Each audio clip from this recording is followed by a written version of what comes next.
ఇక బ్రేకింగ్ చూస్తే నేడు వరంగల్, ఖమ్మం, నల్గొండ శాసనమండలి ఉప ఎన్నికల లెక్కింపు జరగనుంది. నల్గొండ జిల్లా కేంద్రం సమీపంలో తిప్పర్తి మండలం అనిశెట్టి దుప్పలపల్లి గోదాంలో కౌంటింగ్ జరగనుంది. దీనికోసం ఇప్పటికే సర్వసిద్ధం కాగా ఎలాంటి అవాంఛనీయ ఘటనలు జరగకుండా పోలీసులు భారీ బందోబస్తు ఏర్పాటు చేశారు.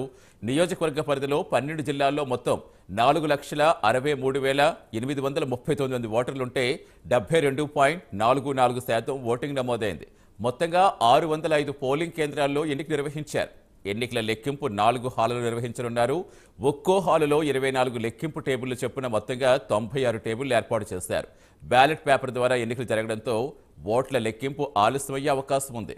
దీనికోసం 24 గంటల పాటు కౌంటింగ్ చేపట్టనున్నారు అధికారులు. లెక్కింపు సిబ్బంది షిఫ్ట్ల వారీగా పనిచేసేలా ఏర్పాట్లు చేశారు. ఒక్కో షిఫ్ట్కు 900 మంది లెక్కింపులో పాల్గొనున్నారు.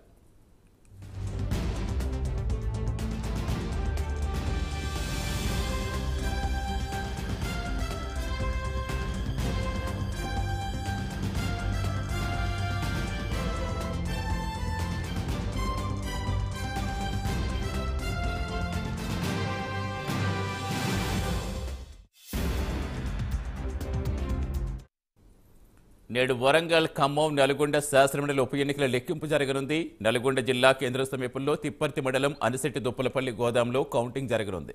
దీనికోసం ఇప్పటికే సర్వసిద్ధం కాగా ఎలాంటి అవాంఛనీయ ఘటనలు జరగకుండా పోలీసులు భారీ బందోబస్తు ఏర్పాటు చేశారు. నియోజకవర్గ పరిధిలో 12 జిల్లాల్లో మొత్తం 4,63,839 మంది ఓటర్లు ఉండగా 72.44% ఓటింగ్ నమోదైంది. మొత్తం 605 పోలింగ్ కేంద్రాల్లో ఎన్నిక నిర్వహించనున్నారు. ఎన్నికల లెక్కింపును 4 హాళ్లలో నిర్వహించనున్నారు. ఒక్కో హాల్లో 24 లెక్కింపు టేబుళ్లు చెప్పున మొత్తంగా 96 టేబుళ్లు ఏర్పాటు చేశారు. బ్యాలెట్ పేపర్ ద్వారా ఎన్నికలు జరగడంతో ఓట్ల లెక్కింపు ఆలస్యమయ్యే అవకాశం ఉంది. దీనికోసం 24 గంటల పాటు కౌంటింగ్ చేపట్టనున్నారు అధికారులు. లెక్కింపు సిబ్బంది షిఫ్ట్ల వారీగా పనిచేసేలా ఏర్పాట్లు చేశారు. ఒక్కో షిఫ్ట్కు 900 మంది లెక్కింపులో పాల్గొనున్నారు.